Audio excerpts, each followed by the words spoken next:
Oke, assalamualaikum warahmatullahi wabarakatuh.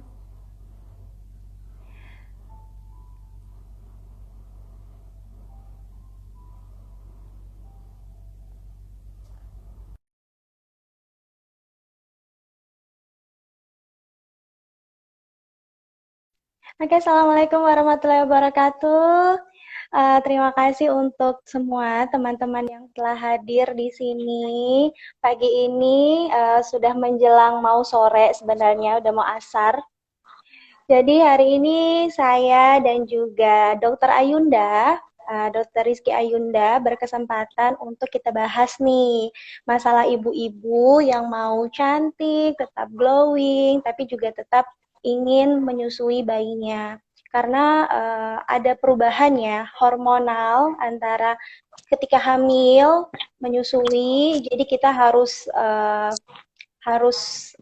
memilih gitu kan ya, pilih-pilih skincare apa aja yang harus kita pilih pada ibu hamil dan menyusui. Tapi pada kesempatan kali ini kita fokuskan pada ibu menyusui. Halo, selamat sore Dokter Ayunda, sudah hadir. Sore, Bagaimana kabarnya? Assalamualaikum, Dokter Vivit. Waalaikumsalam. Alhamdulillah. Di mana ini sekarang? Di Alhamdulillah. Bangka atau ada di Padang? Alhamdulillah lagi di Padang. Oh, lagi di Padang. Oke, cantik banget Gimana hari ini. kabar? Kabar Alhamdulillah. alhamdulillah baik. Oke, gini ya dok. Jadi kan banyak banget nih yang konsultasi sama saya mengenai tentang ibu menyusui gitu kan. Nah, menyusui ini kan memang adalah problem yang sangat menyenangkan dan juga tapi kadang-kadang ada perubahan hormonal gitu kan dok ya. Jadi awal-awal kehamilan itu kan ada yang namanya perubahan hormon. Jadi estrogen, progesteron itu kan naik banget gitu kan dok. Tapi waktu di hari kedua dan ke hari ketiga pasca melahirkan, itu kan hormon tersebut turun drastis gitu kan ya dok ya. Nah, jadi perubahan hormon ini yang kadang-kadang membuat kesehatan kulit juga nanti akan ada perubahan-perubahan sedikit. Selebihnya juga ada perubahan waktu tidur gitu kan ya dok, perubahan kebiasaan. Biasalah punya bayi, newborn, tentu saja ketika menyusui ibunya, mama-mamanya ini juga menyesuaikan tidurnya. Ketika bayi tidur, ikutan tidur. Ketika bayi bangun, ikutan bangun untuk menyusui. Tentu saja akan mempengaruhi akan kelembapan dari kulitnya. Kira-kira nih, menurut Dokter Ayunda, Dokter Rizky Ayunda yang merupakan owner dari Jihan Skincare, alhamdulillah berkesempatan hadir untuk sharing session di pada kesempatan kali ini. Bagaimana tuh dok menurut Dokter Ayu? Iya, Alhamdulillah sebelumnya kita bisa ketemu dalam kesempatan sore ya, sore hari ini menjelang ngabuburit nih kita, ya kan? Di Iya, sana buka puasa jam berapa di Batam? jam udah hampir mau setengah tujuh sih sebenarnya jam 16 lewat Mirip-mirip 15 gitu. mirip-mirip lah ya. Kalau kita di sini juga hampir jam setengah tujuh ya, sambil ngobrolin santai sore-sore, kita ini dengan tema yang sangat menarik, skincare pada ibu menyusui ya. Iya, Tentang kita sebenarnya kalau bahas masalah kondisi khusus ya, ibu menyusui ataupun ibu hamil, itu memang dia rentan sekali karena ada pengaruh-pengaruh hormonal yang dia bisa menimbulkan atau merangsang timbulnya permasalahan kulit seperti melasma ataupun seperti acne, kemudian juga ada tuh noda-noda gelap atau freckles. Nah, itu benar-benar sepertinya mengganggu banget dan membuat para ibu-ibu atau wanita yang sedang hamil atau menyusui itu juga nggak pede gitu biasanya. Ada tampilan estetika kulitnya. Nah, kita bahas dulu sebenarnya apa sih kulit itu ya. Kulit ini kan dia organ terbesar ya, organ terbesar dalam tubuh kita, tubuh manusia. Beratnya sih kurang lebih 15% ya dari total keseluruhan berat tubuh kita. Nah, kulit ini dia mempunyai peranan dan fungsi yang sangat penting bagi tubuh kita. Yang pertama, kulit ini sebagai pelindung dari seperti organisme ataupun kuman-kuman yang akan masuk ke dalam tubuh kita, itu tuh dia harus melewati kulit dulu. Jadi seperti apa namanya, tamengnya tubuh kita lah kulit ini. Kemudian dia juga sebagai meregulasi atau bisa meregulasi suhu tubuh. Jadi dia mengendalikan panas tubuh itu, dia mengendalikan ya. Kemudian bisa juga sebagai pelindung dari sinar radiasi. Jadi sinar radiasi dari matahari yang kita ketahui efeknya sangat buruk banget bagi kulit, bagi organ-organ di dalam tubuh kita. Nah, sinar radiasi ini apa saja sih, apa macam-macamnya. Nah, itu nanti kita bahas ya sekilas saja. Kemudian fungsi kulit yang berikutnya itu sebagai dia estetika, tampilan estetika luar bagi tubuh manusia. Yang nampak dari luar itu kulit ya. Kemudian kulit juga berfungsi untuk menginduksi produksi dari vitamin D ya, di mana vitamin D ini dia fungsinya penting banget untuk mencegah berbagai penyakit yang gede-gede seperti jantung dan lainnya ya. Bicara tentang UV tadi, sinar UV tadi, sinar UV ini dia ada UVA, UVB, dan UVC. Nah, apa bahayanya sinar UVA, UVB, dan UVC bagi tubuh atau bagi kulit ya? Itu tuh karena radiasinya itu dapat mengakibatkan efek-efek buruk seperti aging. Jadi kasus-kasus aging terbesar biasanya dipicu oleh sinar radiasi dari sinar matahari itu. Berapa persen sinar radiasi matahari yang diteruskan dari pancaran sinar matahari ke yang menembus kulit kita? Nah, kalau UVA itu dia diteruskan 90-95%. Nah, jadi dia tembusannya tuh sampai ke dalam banget UVA itu. Kalau UVB itu diteruskan sekitar 5-10%. Jadi dia menembusnya bisa sampai ke lapisan kulit yaitu dermis. Nah, lapisan kulit ini ada dibagi menjadi 3 ya. Yang pertama bagian terluarnya itu epidermis, kemudian bagian keduanya dermis, dan bagian ketiganya hipodermis. Nah, di mana sinar UV ini benar-benar efeknya buruk banget bagi tampilan estetika ataupun proses penuaan kulit. Nah, apa pentingnya menjaga apa kita sebagai ibu menyusui itu menjaga kulit kita ya, karena supaya kita terlihat lebih fresh, kemudian juga kita dapat menurunkan faktor stres juga. Dengan merawat kulit dia kita bisa membangkitkan hormon bahagia kita. Jadi Benar efek dok, ya benar, oksitasinya laktasinya meningkat ya. ya benar, laktasinya lebih lancar, kemudian ibunya happy, terus ibunya kalau ngaca gitu, wah kalau kulitnya tiap hari dirawat seneng, habis itu bentukannya tuh bagus gitu ya, meskipun nggak putih, karena kulit Asia ini sebetulnya tidak perlu putih-putih banget gitu ya, yang penting bersih ya. Yang Kita penting cerah gitu ya, kan ya, sesuai betul, dengan skin tone-nya masing-masing ya dok ya. nah ya benar, bersih, cerah, dan segar, tidak ada masalah yang dia timbul gitu ya. Seperti kalau kita sedang hamil ya, kita kalau lagi hamil itu hormonnya kan tuh naik semua tuh, seperti kata dokter Vivi tadi, dipicu semua tuh, semuanya meningkat. Nah itu juga efeknya ke tampilan luar estetika, jadi kita terlihat lebih kusam, terlihat lebih berjerawat dari sebelumnya, komedonya terlihat sangat banyak, kemudian juga kerutan kadang mulai nampak gitu. Kemudian yang paling apa namanya nampak sekali biasanya ini pada flek ya. Jadi bintik-bintik kehitaman itu udah mulai muncul pada saat ibu sedang mengandung karena pengaruh hormon. Nah, ketika ibu-ibu sudah melahirkan dan menyusui, kalau tidak dirawat, nah itu makin semakin memperburuk keadaan. Biasanya fleknya makin tebal, atau kalau yang permasalahannya jerawat itu jerawatnya makin banyak. Kemudian kalau misalkan dia ada permasalahan kerutan, juga kerutannya makin dalam, dan itu akan menimbulkan efek yang kurang baik kalau misalkan ibu tersebut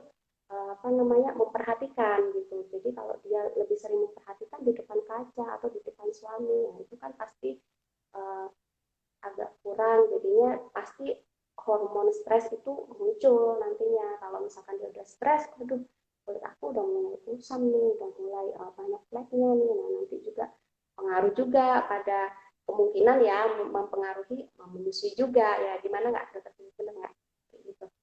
Oke, berarti kalau kayak gitu ibu menyusui berarti boleh menggunakan atau merawat kulitnya dengan menggunakan skincare, berarti kalau begitu ya dok ya.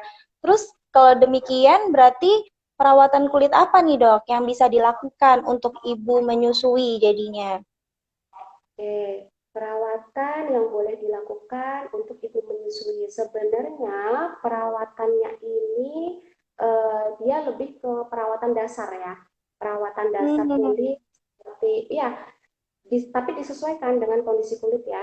Karena dia memang ada kondisi kulit tertentu. Misalkan ibu menyusuinya lagi jerawatan nih, jadi dia harus memilih produk yang memang aman digunakan pada saat menyusui untuk mengurangi jerawat, atau dia lagi timbul bintik-bintik gelap atau kusam, jadi dia harus memilih tipe skincare yang cocok dan aman untuk ibu menyusui agar dia fleknya lebih berkurang atau memudar. Nah, perawatan kulit itu yang dasar bisa mulai dari cuci wajah ya, membersihkan wajah dengan sabun pembersih.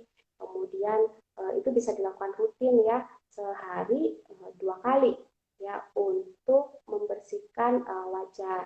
Kemudian setelah membersihkan wajah dengan baik dan benar, kita bisa menggunakan pelembab ya, karena penting sekali menggunakan pelembab ini ketika kita mencuci wajah itu kondisinya kemungkinan kan agak kering ya karena terkena air dan bahan-bahan dari sabun pencuci wajah tersebut. Bisa jadi wajah akan sedikit lebih kering, makanya memerlukan pelembab ya, moisturizer yang cocok dikondisikan pada kondisi ibu tersebut, apakah itu berjerawat ataupun sedang normal kondisinya tapi mengalami flek atau bintik-bintik hitam. Kemudian yang ketiga itu menggunakan perlindungan wajah. Jadi setelah menggunakan pelembab, kita menggunakan pelindung wajah seperti sunscreen. SPF berapa yang bagus ya? Kita nggak ini ya apa namanya, kalau untuk ibu hamil kan kemungkinan kebanyakan aktivitasnya di dalam rumah, tapi tidak hmm. menutup kemungkinan ibu tersebut juga aktivitasnya di luar rumah itu lebih banyak daripada di dalam rumah ya. Jadi SPF minimal yang dianjurkan itu bisa memakai SPF 30, dokter Vivit ya. 30, SPF oke. 30 benar. SPF 30, dan kalau misalkan dia nggak terlalu banyak nih di luar, dia menggunakan SPF 30. Bisa diulangi sehari itu pakainya pagi sama siang. Jadi ditumpuknya pagi sama siang penggunaan sunscreennya. Ini Kalau untuk yang misalkan di mana ini dok? Di luar uh, ruangan atau di dalam ruangan juga sama aplikasinya gitu? sama sebenarnya. Jadi kalau misalkan dia di dalam ruangan dan tidak terlalu banyak aktivitas di luar ruangan, dia bisa menggunakan pagi dan siang hari. Jadi di double penggunaannya.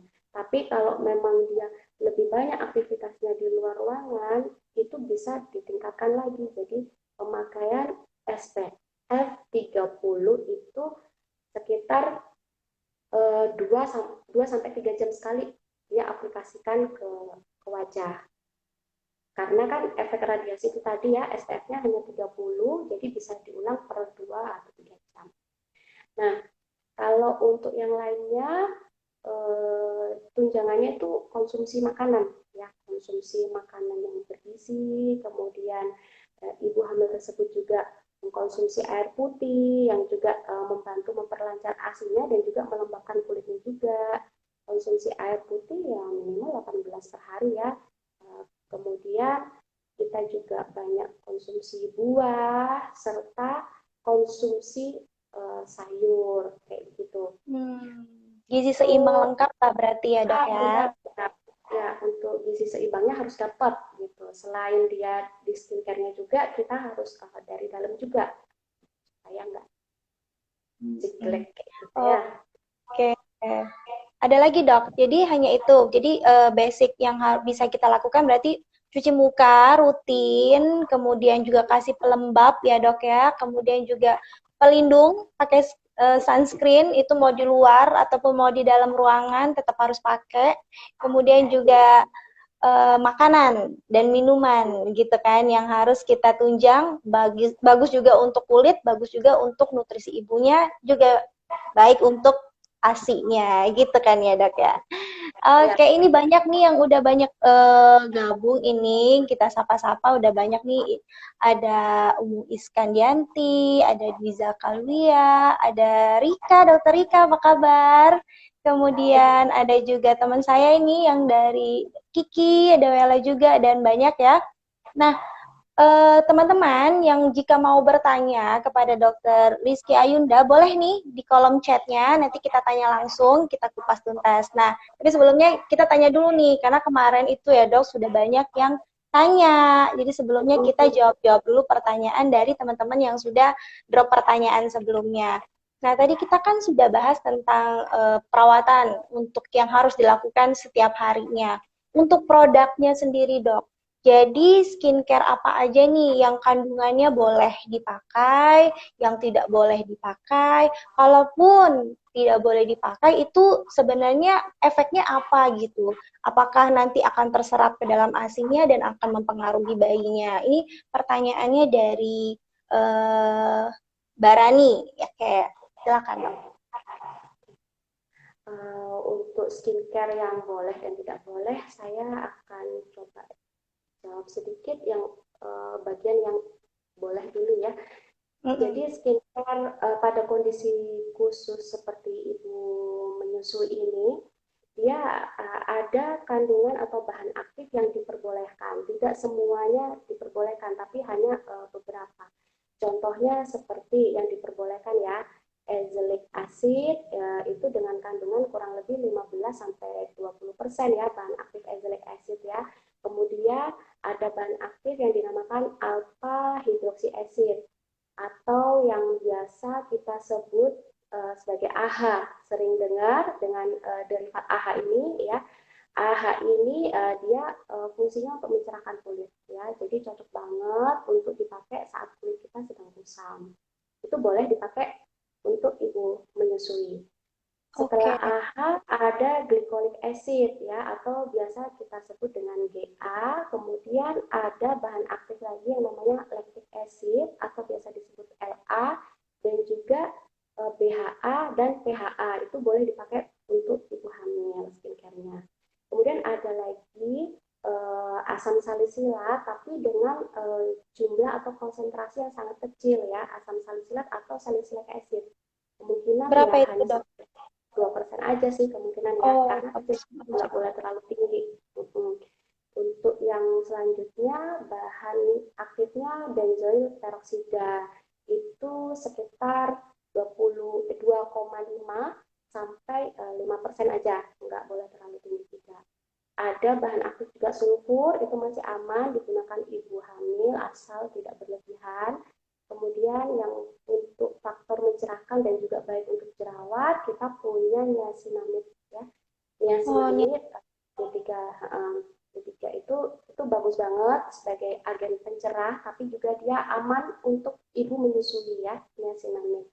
Kemudian ada vitamin C atau ascorbic acid, itu biasanya memang paling bagus kalau ibu hamil atau menyusui karena kendalanya dia nggak boleh terlalu banyak di oral ya minum ya, jadi kita paling bagus dikasih topikal ya vitamin C-nya itu fungsinya untuk memudarkan noda-noda gelap juga bisa dan mencerahkan kulit juga bisa menghilangkan kusam juga bisa.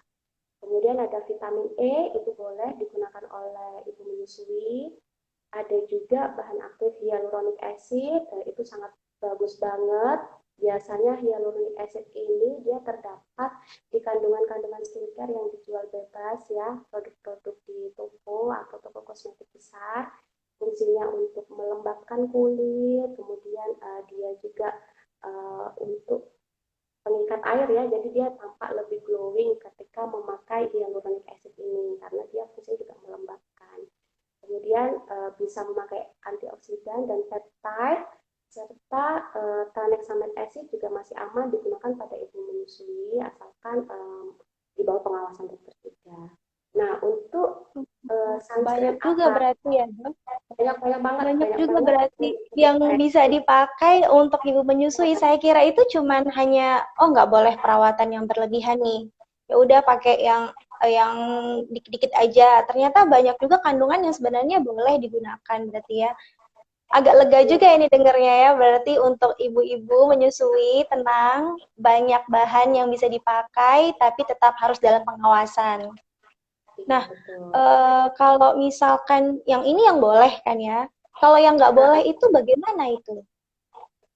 yang nggak boleh ya, yang nggak Mhm. boleh mutlak bener-bener nggak boleh dipakai meskipun itu kondisi hamil ataupun menyusui juga nggak boleh dipakai itu yang berbahan kandungan hidroquinon dan juga retinoin serta turunannya. Kalau hidroquinon itu kita tahu sebagai agen pencerah kulit juga, tetapi memang penggunaannya pada ibu menyusui dan ibu hamil tidak diperbolehkan karena efek ke janin ya, dan juga dia dapat menembus lapisan kulit serta dapat masuk ke peredaran darah untuk hidroquinon sendiri. Kemudian juga Oh, menimbulkan efek toksik pada kehamilan tersebut. Kalau misalkan dia lagi hamil ya, jadi memang benar-benar belum aman digunakan pada kondisi khusus seperti ibu hamil dan menyusui.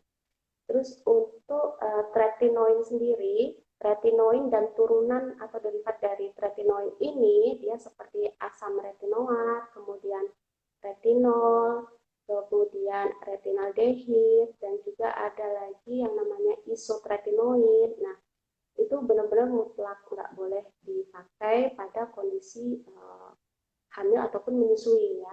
Kenapa? Karena dia mempunyai efek teratogenik menyebabkan kecacatan pada janin ya. oh Kemudian gitu. untuk Berarti menggunakan bahaya ini ya. ya benar bahaya. Jadi lebih baik dikonsultasikan kepada dokter ataupun dokter spesialis kulit.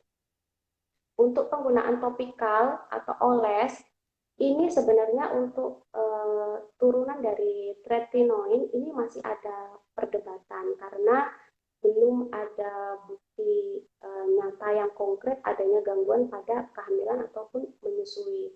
Tetapi ada sebagian pendapat yang mengatakan bahwa turunan dari tretinoin seperti retinol, kalau misalkan dia masih dalam jumlah atau konsentrasi yang kecil, itu dia masih bisa digunakan sebagai topikal. Tetapi alangkah lebih baiknya karena itu turunan dari tretinoid, mending dihindari dulu karena efeknya yang toksik itu tadi.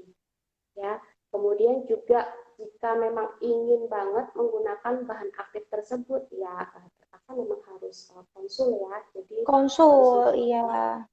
Pada spesialis yang kulit ahlinya ya. pada yang ahlinya. Oh iya, tadi ngomong-ngomong nih dok, tadi ngebahas tentang sunscreen tadi saya dengarnya sempat mau ngomong sunscreen. Nah itu bahan kan yang saya tahu ini sunscreen itu kan ada beberapa macam. Untuk ibu Ya. menyusui sendiri ini yang aman yang mana ini dok? Oke, kalau untuk ibu menyusui itu kita bisa pakai sunscreen yang physically ya. Jadi dia physical sunscreen dengan bahan aktifnya seperti zinc oxide, kemudian Mhm. titanium oxide. Nah, itu masih aman digunakan pada kondisi menyusui. Nah, yang nggak aman itu adalah chemical ya, chemical sunscreen di mana bahan aktifnya itu mengandung oxybenzone, octocrylene sama oxysalate itu uh, dihindari dulu Kalau yang karena beredaran di pasaran itu yang dia kandungannya seperti apa dok? Yang aman itu berarti ya? Iya, biasanya sih lebih banyak yang aman ya, karena yang nggak aman kemungkinan udah nggak diinin sama Bepom ya. Jadi lebih Oh, banyak yang zinc oxide sama kandungan titanium itu yang lebih banyak beredar di pasaran. oke, berarti setiap kali mau beli-beli itu dilihat dulu kandungannya, harus hati-hati Ya, mana yang cocok berarti. aware. Iya benar. Benar-benar benar-benar. Oke, tadi kita udah bahas tentang skincare boleh, tidak boleh, semoga terjawab untuk Mbak Raninya. Terus ini dok, ada juga pertanyaan nih terkait treatment. Jadi kan skincare itu kan rutin dia lakukan. Kalau treatment sekali-sekali pengen dong, misalkan ke Hmm, klinik, atau misalkan mau melakukan perawatan apa. Nah, yang aman nih dok, untuk ibu menyusui itu yang seperti apa? iya. Banyak klien-klien kita juga ya yang sedang menyusui juga dia pengen tampil lebih fresh, lebih seger gitu karena kan kalau menyusui kadang kan kalau di rumah terus kadang biasanya dia butak itu biar apa namanya supaya lebih cerah lagi dok pengennya seperti apa gitu ya. Iya, betul Sebenarnya banget. beberapa pilihan ya dok, ada beberapa pilihan yang masih kita bisa gunakan pada perawatan ibu menyusui ya supaya lebih tampil lebih fresh gitu. Jadi pertama mungkin bisa pengobatan berbasis prosedur dulu. Jadi dia bisa dilakukan teknik peeling ya. Peeling masih diperbolehkan untuk ibu menyusui dan juga Oh, masih ini boleh bahan ya? aktif. Iya, tapi enggak yang konsentrasinya besar, enggak dok. Jadi ada kan yang cuma 20% atau berapa persen, 15% atau 30% itu seperti peeling glycolic acid atau peeling GA ya. Peeling glycolic Hmm. acid itu masih relatif aman karena penetrasinya berbatas pada dermis ya. Jadi nggak sampai yang masuk banget ke lapisan hipodermisnya. Terus peeling dengan bahan lactic acid juga masih aman juga digunakan oleh ibu menyusui, di mana konsentrasinya juga yang rendah ya. Kemudian terapi yang berbasis cahaya. Jadi kayak misalkan kalau mau facial pilihannya ada dipasang seperti lampu sinar PDT atau Omega Light itu masih masih aman dok PDT ya. Sinar Oh, yang PDT itu warna ada warna merah, hijau ada itu ya. warna-warnanya. Ya benar dok, ada warna-warnanya. Eh, Dia dikhususkan juga warna merah untuk apa, warna hijau untuk apa, warna biru untuk apa. Jadi terapi berbasis cahaya ini masih relatif aman untuk busui dan bumil karena sinarnya itu tidak sampai menembus ke lapisan yang dalam banget. Kemudian mekanisme fototerapi kalau misalkan pada kasus ibu hamil yang ibu menyusui yang ada aknenya itu cahaya biru itu masih lebih efektif ya. Dia diserap oleh porfirin yang diproduksi oleh bakteri P. acne yang menyebabkan jerawat nanti sehingga menghasilkan singlet oksigen di situ yang dapat memusnahkan bakteri penyebab aknenya. Jadi masih aman asalkan tidak tiap minggu dilakukan ya. Jadi paling sebulan bisa kita lakukan satu atau dua kali sesi pertemuan. Jadi nggak terlalu sering ya. Itu dong. Oke, banyak sekali ilmunya ini. Saya baru tahu semua ini, Dok. Untuk teman-teman semuanya, jika mau bertanya langsung, boleh nanti tulis di kolom chat. Nanti kita akan tanyakan langsung sama Dokter Rizky Ayunda.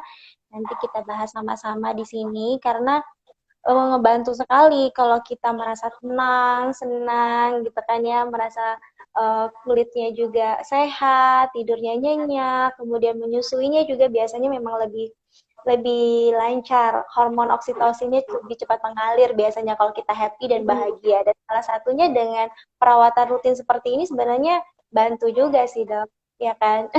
Sangat, sangat. Pengalaman nyusuin kayak gitu banget jadinya. Terus ada lagi nih pertanyaan dok yang ditanya berhubungan nih sama treatment tadi, tapi dia treatmentnya itu treatment bopeng.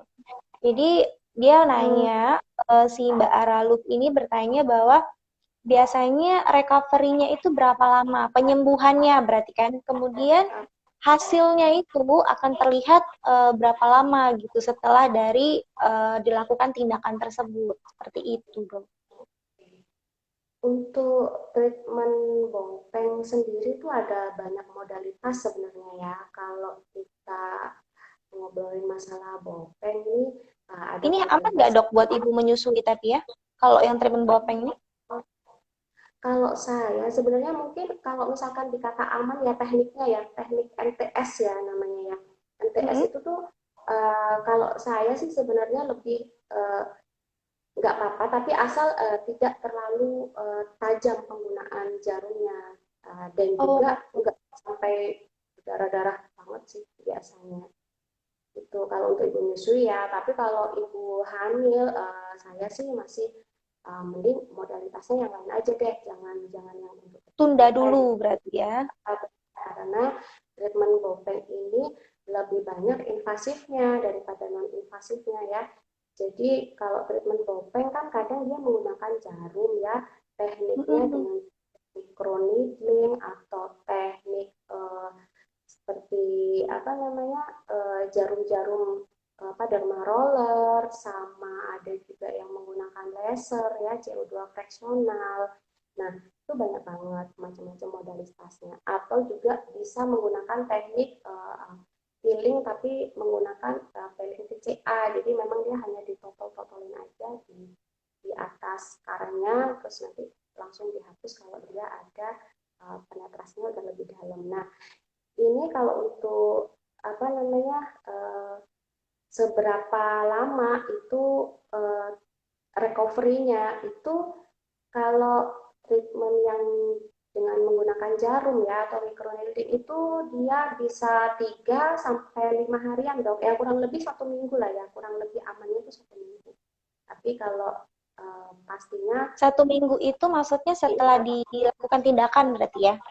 iya, recovery-nya itu dok. Jadi antara 3 sampai 5 hari sebenarnya itu udah nampak perbaikannya. Tapi kalau lebih pengen bagus benar dilihatnya kurang lebih 1 minggu dia nampaknya dari hasilnya. Hmm. Nah, fungsi fungsi treatment sendiri ya yang untuk Bopen ini secara umum ya dia membuat luka yang terkontrol di kulit ya. Ini fungsinya agar merangsang pembentukan kolagen ya yang pertama. Hmm. Terus juga bisa mencerahkan juga, kemudian menghaluskan kulit juga, terus memudarkan flek hitam juga atau gelap noda kecoklatan juga, terus juga bisa memperbaiki tekstur kulit kita juga dan dapat memudarkan garis-garis halus.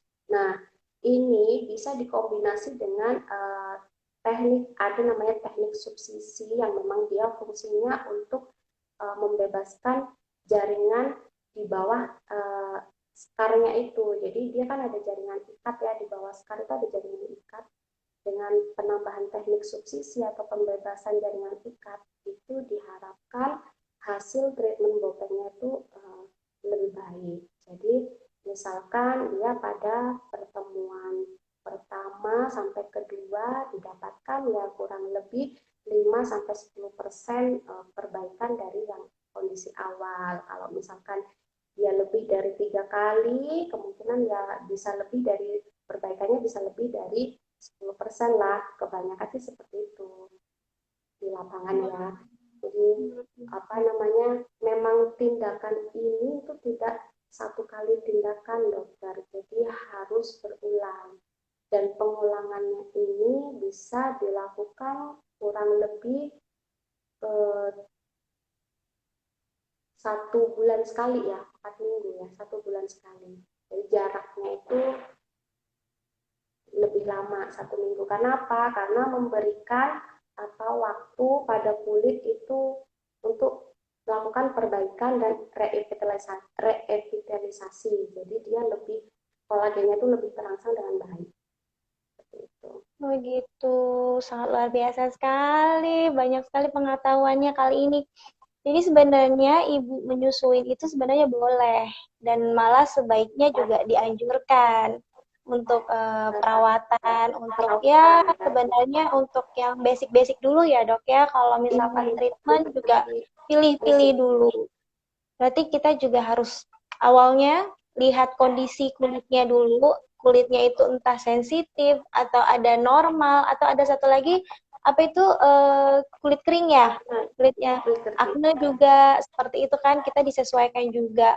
Kemudian kalau saya simak tadi bahwa Dokter Ayunda juga mengatakan bahwa pilih produk yang aman, Nah, yang tentunya juga aman untuk ibu hamil dan menyusui. Tadi sudah dijelaskan beberapa yang boleh, beberapa yang tidak boleh. Jadi sebelumnya kita mungkin bikin checklist dulu untuk kita ketahui karena ini bukan hanya untuk kita, bukan hanya untuk kulit kita, tapi juga aman untuk bayi kita ketika kita akan menyusui bayi kita. iya Kemudian benar. ya seperti biasa cuci muka ya dok ya, cuci Iya benar. muka, kemudian sehari 2 kali pakai moisturizer atau pakai pelembab. Selanjutnya juga kita pakai sunscreen yang Oh, aman. Itu tadi kan diaplikasikan berapa kali tadi dok? 2 sampai 3 kali eh, ya, ya, dua diulang. sampai 3 kali. Kalau dia lebih banyak beraktivitas di luar ruangan, itu bisa lebih dari 2 3 kali Oh, aplikasi. oh, itu harus diulang juga berapa kali tergantung kita kalau misalkan di luar ya dok ya berarti per berapa jam kita ulangi. Dan konsumsi makanan bergizi seimbang dan juga yang terpenting kalau treatment atau ada masalah konsultasi sama yang ahlinya gitu. Wah, luar biasa sekali. Ini bagaimana teman-teman semuanya yang ada di sini, para mama-mama di sini bagaimana apakah sudah tercerahkan bahwa kita bisa glowing bersama-sama. Ini banyak sekali yang join, sepertinya yang mengikuti dari Jihan Skincare ini sepertinya dok. Mm-mm. Oh ya, Para tadi yang aku sudah lupa treatment di sebutin Jihan juga. Skincare nih. Saya lupa sebutin tadi ya.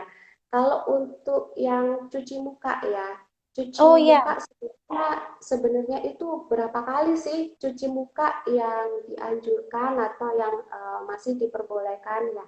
Jadi kalau cuci muka kan kita menggunakan sabun atau facial wash ya untuk mencuci mukanya. Nah, itu kalau bisa memang hanya 2 kali dalam sehari ya, ataupun mungkin 3 kali masih diperbolehkan kalau memang sangat kotor sekali. Tapi biasanya sih yang normal-normalnya hanya 2 kali ya, 2 kali dalam sehari kita cuci muka menggunakan facial wash ataupun sabun cuci muka. Kenapa? Karena jika terlalu sering kita melakukan cuci muka, itu tuh bisa menyebabkan atau merangsang kulit lebih kering dari sebelumnya. Nah, kita tahu bahwa hmm, kulitnya kering itu berbagai masalah bisa muncul ya seperti beruntus, jerawat dan juga mungkin lebih keriput atau lebih banyak garis-garis halusnya ya karena kondisinya itu tadi lebih kering ya. oh Jadi niatnya pengen lebih dari bersih malah jadinya lebih kering ya. iya benar. Bahkan banyak misalkan kalau ada yang konsul gitu, dok saya cuci mukanya ini 3 kali atau 4 kali gitu. Tapi wajahnya kok masih aja apa namanya kayak uh, berjerawatnya masih tumbuh, kadang lebih lebih banyak, kadang jadi saya bisa bilang kalau memang cuci muka ya apa menggunakan facial wash itu sangat berpengaruh. Jadi memang harus lebih diperhatikan, nggak boleh lebih banyak atau lebih sering cuci muka. Kalau memang hanya cukup 2 kali ya udah 2 kali aja kita cuci muka supaya tidak terlalu banyak kontak dengan apa namanya bahan sabun pencuci muka atau airnya biar tidak menyebabkan kulit kering itu tadi. Kalau double cleanser gitu dok bagaimana?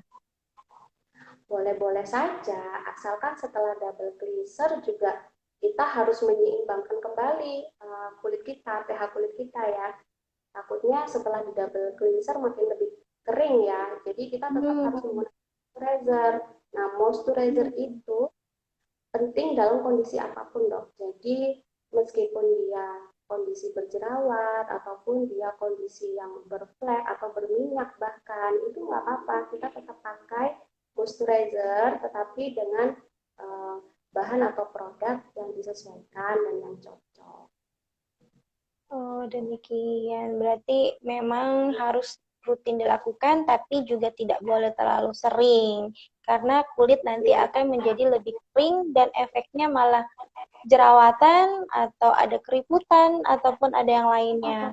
Kalau Hmm. misalkan untuk exfoliating juga sama aja berarti ya dok ya. Untuk yang kayak scrub gitu berarti sama saja berarti. Sama saja. Jadi scrub itu juga penting ya untuk merontokkan sel-sel kulit mati bagian luar kita. Tapi juga tidak boleh berlebihan juga dalam penggunaan scrub di sini. Dalam artian kita pilih bahan scrub yang tidak kasar. Jadi hindari bahan-bahan scrub yang mengiritasi kulit. Ada kan scrub yang ada butiran-butirannya. Nah, itu kalau misalkan ada butiran-butirannya ya mungkin kalau kita gunakan untuk kaki atau tangan mungkin memang agak lebih bersih ya. Tapi kalau digunakan di wajah dan itu terlalu sering bisa menyebabkan iritasi kulit. Jadi kalau kita nggak pengen apa namanya kulitnya makin pedih atau kulitnya makin merah itu kita hindari scrub yang ada butirannya butiran tajamnya. Paling ada scrub yang halus jadi dia soft scrub gitu bentuknya itu lebih aman sih kalau ke